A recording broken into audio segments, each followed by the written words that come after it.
Welcome. In today's tutorial, we'll guide you through the simple steps to unpin an announcement group in a WhatsApp community.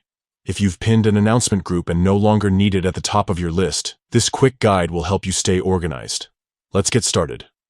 First, open the WhatsApp app on your smartphone. Once you're in, navigate to the section where your communities and groups are displayed. Locate the announcement group that is currently pinned and that you'd like to unpin. Next, tap and hold on the pinned announcement group.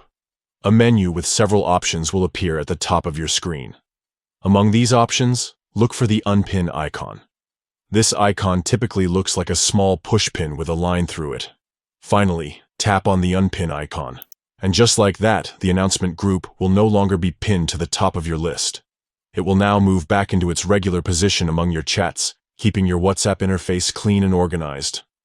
By following these simple steps, you can easily unpin any announcement group in a WhatsApp community. Keeping your chats clutter-free has never been easier. Thank you for watching this tutorial. If you found it helpful, feel free to share it with others who might need assistance. Stay tuned for more tips and tricks.